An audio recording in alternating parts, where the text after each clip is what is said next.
Gold, trusted gold buyers. మీరు తాకట్టు పెట్టిన బంగారాన్ని విడిపించి ఈ రోజు ఉన్న మార్కెట్ ధరకు కొనబడను.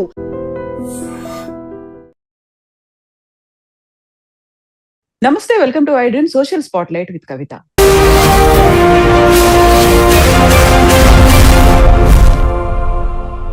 అమెరికాలో ఒక డెసిషన్ తర్వాత ఇంకొక డెసిషన్, అది కూడా పర్టికులర్ గా భారతీయుల్ని, భారతదేశాన్ని టార్గెట్ చేస్తూ ఎందుకు జరుగుతున్నాయి? 25% నుంచి 50% టారిఫ్లను పెంచిన తర్వాత ఇప్పుడు సడన్ గా H1B వీసాలకు సంబంధించి ఫీజుని అతి ఎక్కువగా ఎందుకని పెంచారు? గతంలో $15,000 ఉంటే ఇప్పుడు అది $1,00,000 పెంచాల్సినటువంటి అవసరం ఏమొచ్చింది? ఎందుకని భారతీయుల్ని, భారతదేశాన్ని టార్గెట్ చేస్తూ ట్రంప్ డెసిషన్స్ తీసుకుంటున్నారు? గతంలోనే 25% ఉన్నటువంటి టారిఫ్ ను 50% పెంచితే ఇప్పుడు H1B వీసాలకి సంబంధించి ఫీజుని అమాంతం ఎందుకు పెంచేశారు? గతంలో $15,000 ఉంటే రేపటి నుంచి అది $1,00,000కి ఫీజు పెంచాల్సినటువంటి అవసరం ఏమొచ్చింది? ఇది ఎవరి మీద ఇంపాక్ట్ చూపించబోతోంది? మనతో పాటుగా ఉన్నారు centre for human security studies founder doctor Ramesh Kanneganti గారు. రమేష్ గారు, నమస్కారం అండి. నమస్తే మేడం. నమస్తే మేడం. రమేష్ గారు, ఇప్పుడు great make America great again అనేటువంటి నినాదం అక్కడ అమెరికన్స్ కి, దాంతో పాటుగా అక్కడ ఉన్నటువంటి జాతీయతను పెంచడానికి అనుకుంటే ఉన్నటువంటి ఒక హ్యూమన్ రిసోర్స్, ఒక మ్యాన్ పవర్ మీద ఎఫెక్ట్ చూపిస్తోంది. ఎట్ ద సేమ్ టైం భారతీయులకు సంబంధించి ఉద్యోగాల మీద ఎందుకని ఇంత ప్రభావం? అందులోనూ పర్టికులర్ గా సాఫ్ట్వేర్ ఎంప్లాయీస్ గురించి మాట్లాడుకుంటే అక్కడున్న దాంట్లో మెజారిటీ భారతీయులే ఉన్నారు అన్నప్పుడు ఇంత ఫీజు పెంచడానికి కారణం ఏంటండి అసలు? అదే, ఒక ఇండస్ట్రియలిస్ట్ ని, ఒక కార్పొరేట్ వ్యక్తిని అమెరికా ప్రెసిడెంట్ గా ఎన్నుకున్న తర్వాత వాళ్ళు చాలా అంటే ఆయన వ్యూస్ అన్ని ఎవ్రీథింగ్ ఈజ్ 2+2=4 అనే ఒక చందంగా ఉన్నాయండి. అది it is not good for the United states of America at the end. ఆయన మహా అయితే ఒక 2 years ఉంటారు madam. Science, technology, engineering, mathematics లో నెంబర్ 1 గా ఉన్న ఇండియన్ బ్రెయిన్ ని ఉపయోగించుకోకపోవటం అనేది వాళ్ళ యొక్క నష్టం అమెరికాకి. నేను ఒక అమెరికన్ స్టడీస్ లో నేను మరి రీసెర్చ్ చేస్తాను, పిహెచ్డి చేసి ఉన్నాను, మీకు తెలుసు అది. దాని ప్రకారంగా నేను చెప్పేది ఏంటంటే, ఇది భారత్ కి చాలా మంచి మేలు చేశాడు ఆయన. పెంచితే పెంచాడు $1,00,000 కానీ భారత్కి ఎట్లా మేలో చెప్తాను నేను. ఎలా అంటే, ఈ బ్రెయిన్ డ్రైన్ అనేది కొంతవరకు ఈ ఆగిపోవడానికి అవకాశం ఉంది. తద్వారా ఇక్కడ మన ఐఐటీస్ లో, ఐఐఎంస్ లో, ఇక్కడ ఎన్ఐటీస్ లో, రీజనల్ ఇంజనీరింగ్ కాలేజెస్ లో, రూరల్ ఇంజనీరింగ్ కాలేజెస్ లో చదువుకున్న యువత అమెరికా వెళ్తాం అనేది ఒక ఫ్యాషన్ అయిపోయింది. అది కూడా తగ్గుద్ది కొద్దిగా ఇప్పుడు. దయచేసి అంటే ట్రంప్ తెలియకుండానే మనకి మేలు చేస్తున్నాడు అని అనుకోవాలి. తర్వాత ఇంకోటి ఏంటంటే, మన లోకల్ టాలెంట్ మనకే ఉపయోగపడి మేక్ ఇన్ ఇండియాలో భాగంగా వాళ్ళేంటి, మేక్ అమెరికా గ్రేట్ అగైన్ అనే భాగంగా వేరే కంట్రీస్ వాళ్ళు ట్రావెల్ కానీ, వాళ్ళకి వచ్చే వీసాలను కానీ రిస్ట్రిక్ట్ చేస్తున్నారు ట్రంప్. సో అది వాళ్ళ వైపు నుంచి చూసినప్పుడు మేక్ అమెరికా గ్రేట్ అగైన్. కానీ అతను చేస్తున్న యాక్షన్స్ ఏవైతే ఉన్నాయో, తీసుకుంటున్న డెసిషన్స్ ఏవైతే ఉన్నాయో, పాలసీ లెవెల్ డెసిషన్స్, వాటి మూలంగా భారతదేశానికి షార్ట్ టర్మ్ లో కొద్దిగా ఇబ్బంది అనిపించినా లాంగ్ టర్మ్ లో చాలా హెల్ప్ చేస్తాయి మేడం. ఎట్లా అని చెప్తానండి. $1,00,000 కట్టుకొని అక్కడ అమెరికాలోకి వెళ్ళినా గానీ వాళ్ళు సంపాదించే ప్రతి డాలర్లో ఆల్మోస్ట్ 40% వరకు ట్యాక్స్కి వెళ్ళిపోద్ది అమెరికాలో.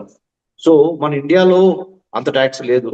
ప్లస్ మనకు అయిన వాళ్ళు, మన ఫ్యామిలీస్, మన బంధుత్వాలు, మంచి చెడు అన్ని ఇండియాలో మనకు ఉన్నాయి. ఇప్పుడు ఇండియా కూడా ఈ లిబరలైజేషన్, ప్రైవేటైజేషన్, డిజిటలైజేషన్, గూగులైజేషన్ కాలంలో India is no less than any foreign country given the IT infrastructure or corporate setups or multinational companies or very soon global capability centres పెరుగుతున్నాయి. మనకి జీసీసీలు, global capability centres, data centres పెరుగుతున్నాయి. కాబట్టి మనము మన భారతదేశాన్ని విడిచిపెట్టి వెళ్లాల్సిన అవసరం లేదు.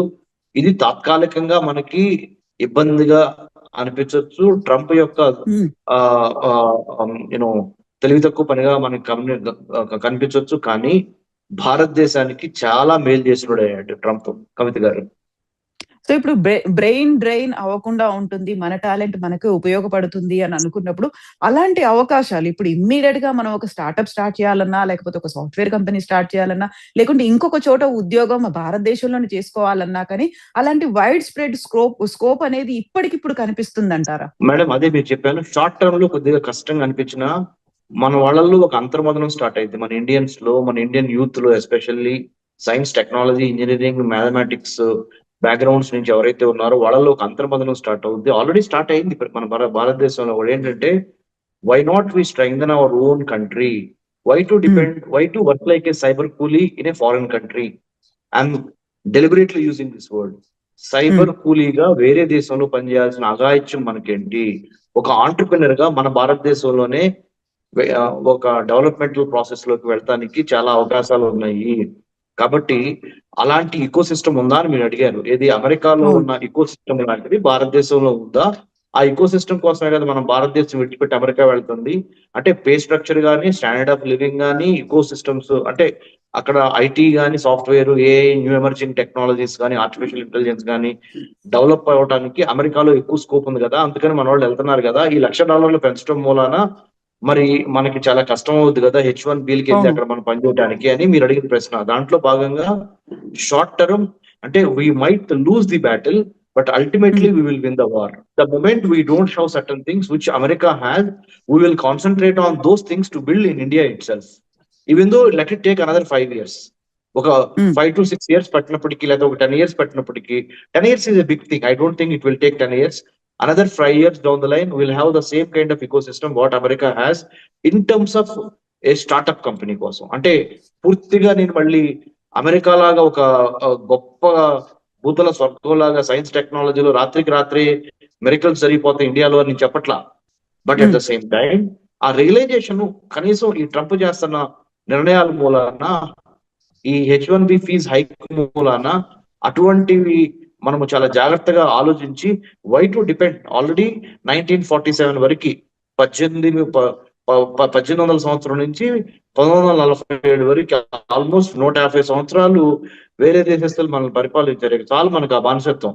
2047 కల్లా మనము స్వతంత్రంగా 100 ఏళ్ళు పూర్తి చేసుకున్న స్వతంత్ర దేశంగా నెంబర్ 1 గా ప్రపంచంలో ఎదగాలనుకుంటున్న ఆ ఆస్పిరేషన్స్ కి ఈ ట్రంప్ చేస్తున్న యాక్షన్స్ కి ఇండైరెక్ట్లీ ట్రంప్ ఈజ్ హెల్పింగ్ అని చెప్తున్నా. మళ్ళీ చెప్తున్నా, I'm reiterating what I said. So ఇప్పుడు టారిఫ్లు పెంచిన తర్వాత ట్రేడ్ మీద ఎఫెక్ట్ పడింది అనుకున్నప్పుడు మోదీ దాన్ని పట్టించుకోలేదు. ఆ తర్వాత ఆల్టర్నేట్స్ ఏమున్నాయని చూసారు. ఆ తర్వాత లోకల్ ఫర్ గ్లోబల్ అనేటువంటి నినాదంతో ఆత్మనిర్భర అనే దాంతో వెళ్ళారు. ఇక్కడ ఉన్నటువంటి ప్రొడక్ట్స్ కి మనకు కావాల్సినటువంటి ఒక మార్కెట్ ని క్రియేట్ చేస్తున్నారు. బట్ సాఫ్ట్వేర్ ఎంప్లాయీస్ కి సంబంధించి ఆల్రెడీ అక్కడ ఒక క్రైసిస్ ఉంది అనుకున్నప్పుడు, పే ఆఫ్ లే ఆఫ్స్ కూడా అవుతున్నప్పుడు నిజంగా అంత పే ప్యాకేజ్ అనేది మన దగ్గర ఉంటుందా? ఇంత మందికి సంబంధించి డెవలప్ చేసుకోవాలి అనుకుంటే కూడా టైం పడుతుంది అనుకున్నప్పుడు ఈ షార్ట్ టర్మ్ లో ఉన్నటువంటి ఈ క్రైసిస్ కావచ్చు, దీన్ని ఎలా మేనేజ్ చేయాలంటారు? దానికి కావాల్సినటువంటి కెపాసిటీతో మన వాళ్ళు చాలా మంది just it is matter of 2 years only. ఈ 2 years తర్వాత డెమోక్రాట్స్ ప్రెసిడెంట్ అవుతున్నాడు డెమోక్రాటిక్ పార్టీ నుంచి. ఈ రిపబ్లికన్స్ కి కాలం చెల్లిపోయింది. సో నేను అందుకనే I'm not concerned about it. I'm not perturbed, I'm not disturbed.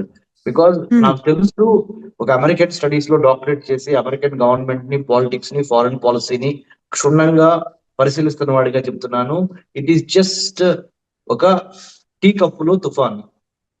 Just another కళ్ళు మూసి తెలిసేలోపు 2 ఏళ్ళు అయిపోతాయి. ట్రంప్ వెళ్ళిపోతాడు. డెమోక్రాట్స్ రెడ్ కార్పెట్ వేసి ఫీజులు, H1B ఇప్పుడు ఏదైతే ట్రంప్ వెళ్తున్నాడో అన్ని రివర్స్ చేస్తారు. చూస్తా ఉండండి. అంటే నేను I'm an Indian, you are an Indian. We don't have to do with డెమోక్రాట్లు మంచోళ్ళ, రిపబ్లికన్ మంచోళ్ళ మనకు అనవసరం. లేకపోతే మనం we are not also taking sides. Objective గా మాట్లాడుతున్నా, వెరీ ఆబ్జెక్టివ్ గా. It is going to make India number 1 in the United States as usual just after passing these 2 years. అంటే బై 2027 కల్లా things will be more brighter, more happier things are between India and United States from the bilateral relationships point of view. అయితే గతంలోనే ఒక మాట అన్నాడు, చైనాలో మీరు పెట్టుబడులు పెడుతున్నారో లేకపోతే భారతదేశాన్ని నుంచి మీరు మ్యాన్ పవర్ ని తెచ్చుకుంటున్నారు, అలా తెచ్చుకోవద్దు అని చెప్పడమే కాదు, ఇప్పుడు దానికి సంబంధించి ఒక ఫార్వర్డ్ స్టెప్, ఒక ఎక్స్ట్రీమ్ స్టెప్ తీసుకున్న తర్వాత ఇప్పుడు ట్రేడ్ అయిపోయింది. ఆ తర్వాత సాఫ్ట్వేర్ ఎంప్లాయీస్ మీద పడ్డారు. ఇంకా నెక్స్ట్ ఇంకోటి ఏదైనా ఉందా మన మీద, భారతదేశం మీద, దాని మీద ఒక రివెంజ్ కైండ్ ఆఫ్ థింగ్ అనేటువంటి భావన ఎందుకని వినిపిస్తోంది? మేడం, ఇట్ ఈస్ అంటే రివెంజ్ గా మనం భావించాల్సిన అవసరం లేదు.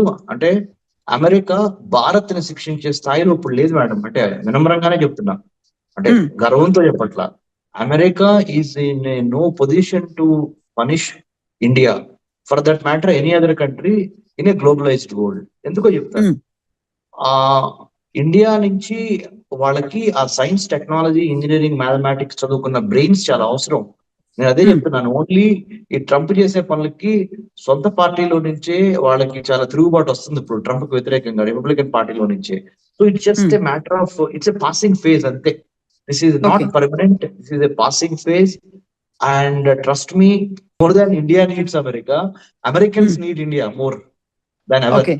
Because Okay. వాళ్ళకెవరు ప్రపంచంలో ఇప్పుడు సరైన టాలెంట్, అంటే మంచి మేధోశక్తి, intellectual power, hard working nature, commitment తో ఉన్న రేసు ఇంకొకటి దొరకదు వాళ్ళకి. మనమే. Hmm. It's just a passing phase madam. ఈ 50% టారిఫ్స్ వేసారే ఇంపోర్ట్స్ ఎక్స్పోర్ట్స్ మీద, especially Hmm. From what especially exports from India to United States. ఆ టారిఫ్ వేసిన కూడా చాలా తొందరపాటు నిర్ణయం. అది ఒక mistaken and also flawed decision అనేది very soon they will also come to know. And one more thing, ఈ H1Bలు ఎలా అయితే తగ్గించుకుంటా వచ్చారో ఇప్పుడు $1,00,000 వేసి, తద్వారా Hmm. వాళ్ళు ఏమని అనుకుంటున్నారు అంటే, అంటే what Trump is thinking, Trump administration is thinking, very serious candidates and very rich people only can come to America. మన ఈ మధ్య మనం కూడా లాస్ట్ ఇంటర్వ్యూలో మాట్లాడుకున్నాం గోల్డ్ వీసా అని. అవును. అవును. గోల్డ్ వీసా స్టార్ట్ చేశాడు ట్రంప్. ఇంత పరిమిత ఆదాయం ఉన్న వాళ్ళు మాత్రమే ఇక్కడికి వచ్చేసేయండి, ఇమిగ్రెంట్స్ గా, లేకపోతే ఇటు సిటిజన్స్ గా ఇటు మీరు సెటిల్ అవ్వండి అని అంటున్నాడు. చూడండి మేడం, ఇవన్నీ Hmm. ఏంటంటే ఆయన బిజినెస్ మ్యాన్ మెంటాలిటీ నుంచి వచ్చినవి. ఇంకోటి ఏంటంటే, మొన్న ద మూమెంట్ 50% ఎవరైతే మనకి టారిఫ్ వేశాడో అమెరికా ప్రెసిడెంట్ ట్రంప్, ఇమ్మీడియట్ గా Indian prime minister Modi garu, మన భారత ప్రధాని గారు ఏం చేశారు, Brazil, Russia, India, China, South Africa కూటమిని బ్రిక్స్ ని బలపరచడంతో పాటు షాంఘై కోఆపరేషన్ ఆర్గనైజేషన్ SCO అని మన చైనాలో జరిగింది. మన చైనా కూడా మన అవును. ప్రధానమంత్రి గారు వెళ్ళి రావడం జరిగింది. రష్యా, చైనా, ఇండియా, ఇంకా మిగతా మిడిల్ పవర్స్ అన్ని కలిసే అవకాశం ఎక్కువగా ఉంది. అంటే కాగల కార్యము గంధర్వులే చేస్తారన్నట్టు. Hmm. మీకు తెలుసు కదా అది. సో ఏమేమైతే భారత్కి మంచి జరుగుతాయో అవన్నీ భారతదేశం తరపున ట్రంప్ మనకి చేసి పెడుతున్నాడు. ఆయన Hmm. ఏమనుకుంటున్నాడు అంటే, తాత్కాలికంగా భారత్ ని మనము పనిష్ చేస్తాం అనుకుంటున్నాడు. ఆయనకి ఇరుకున దిగే పెడుతున్నాం లోపల ఆయనకి అనుకున్నారు. అర్థమవుతుంది. ఆయన భారత్ ని పెంచి భారత యొక్క ఆ, తెలివితేటల్ని కానీ సంపదను కానీ పెంచడానికి ఆయన పరోక్షంగా, ఎందుకంటే ఎంత లేదన్నా గుజరాత్ వచ్చి మన ఆతిథ్యం స్వీకరించుకొని వెళ్ళాడు కదా ఇక్కడ. అప్పుడు Yeah. ప్రధానమంత్రి గారు పిలిచినప్పుడు వచ్చాడు కదా, ఇది మనం కోవిడ్ కి ముందల 2020 జనవరి, ఫిబ్రవరిలో. సో అటు ట్రేడ్ పరంగానే కాదు, ఇటు సాఫ్ట్వేర్ రంగంతో పాటుగా మిగతా అన్ని రంగాల మీద ఎఫెక్ట్ ఉండబోతోంది. కాబట్టి మన అంతటా మనమే అన్ని రంగాల్లో స్వయం సమృద్ధి సాధించడానికి, ఆత్మ నిర్భర్ భారత్ అవ్వడానికి ఒక మంచి ఆపర్చునిటీగా దీన్ని మనం తీసుకోవచ్చు. అయితే 100% అట్లానే చూడాలి మేడం, అట్లానే తీసుకోవాలి మనము. Forces all about, there is a Hmm. Demand for science, technology, engineering, mathematics students, there is a demand for IT professionals, there is a demand for AI professionals, there is a demand for new emerging technology professionals. ఎవరి దగ్గర ఉన్నాయి English వచ్చి technology knowledge, ఎవరి దగ్గర ఉంది చెప్పండి ప్రపంచంలో? ఒక భారత్ అవును. దగ్గర మాత్రమే ఉంది. అత్యంత జనాభా కలిగిన దేశం ఎవరండి? భారత్. అత్యంత యువత కలిగిన దేశం ఎవరు? భారత్. అత్యంత సైన్స్, టెక్నాలజీ, ఇంజనీరింగ్, మ్యాథమెటిక్స్ లో డిగ్రీస్ తీసుకొని బయటకు వస్తున్న వాళ్ళు భారత్. చక్కగా Hmm. ఇంగ్లీష్ మాట్లాడగలిగిన వాళ్ళు భారతదేశం. చక్కగా ఎక్కడికి వెళ్ళినా అడాప్ట్ అయిపోయి అక్కడ చక్కగా వాటర్ లాగా, నీరు లాగా ఏ పాత్రలో పోస్తే ఆ పాత్రలో ఒదిగిపోయే తత్వం ఉన్నాడు భారతదేశం. సో ఈ పంచభూతాలు మన దగ్గర ఉన్నాయి మేడం. నథింగ్ టు వర్రీ, వాళ్ళే దిగి వస్తారు. మళ్ళీ మన ఇద్దరం ఇంకొక ఇంటర్వ్యూలో రమేష్ గారు, yes madam, Kavitha garu, we have spoken that day, you see now it has become true అంటారు. మన ప్రేక్షకులు కూడా మనకి ఆ విధంగానే స్పందిస్తారు. చూస్తా ఉండండి. It is not only optimism, it is the real practical real time assessment of America and India bilateral relationship లో. ఇప్పుడు H1B వీసా ఫీజు పెంచడం కానీ, స్టూడెంట్స్ ని బాగా కఠినతరం చేయడం కానీ, ఇండియన్ స్టూడెంట్స్ అమెరికాలో చదువుకోవటం మీద, ఇవన్నీ తాత్కాలికంగా భారత్ కి పెయిన్ కలిగిస్తాయి. కానీ లాంగ్ టర్మ్ లో, అంటే ఇవాళ నుంచి 5 ఏళ్ల తర్వాత భారత్ పై చేయిలో ఉండటానికి ఇప్పుడు పునాది పడింది. నేను Yeah. అమెరికన్ స్టడీస్ ని అనాలిసిస్ చేసి చెప్తున్నాను. ఎస్ అండి. Thank you so much Ramesh గారు. థ్యాంక్ యూ అండి. And don't forget to subscribe to iDream. And for more videos, Please subscribe to iDream. Please subscribe to iDream. Please subscribe iDream. And please subscribe to iDream. For more videos, subscribe to iDream. please like, share and subscribe to the channel. Congratulations, iDream. Subscribe to iDream. Subscribe to iDream. So subscribe to iDream Media. iDream ki iDream team అందరికి huge congratulations. Please subscribe iDream Media. Please subscribe to iDream. Subscribe iDream. Please subscribe to iDream. iDream అంటే నా కళల ఛానల్ను subscribe చేసుకున్నారు, నోరు తిరుగుతలేదు. మీరైతే గంట గుర్తు కొట్టండి. For more such videos, please subscribe to iDream. Subscribe to iDream. Please subscribe to iDream. Please subscribe iDream Media. Please do subscribe to iDream. Please subscribe to iDream Media. For best entertainment and information, please subscribe iDream.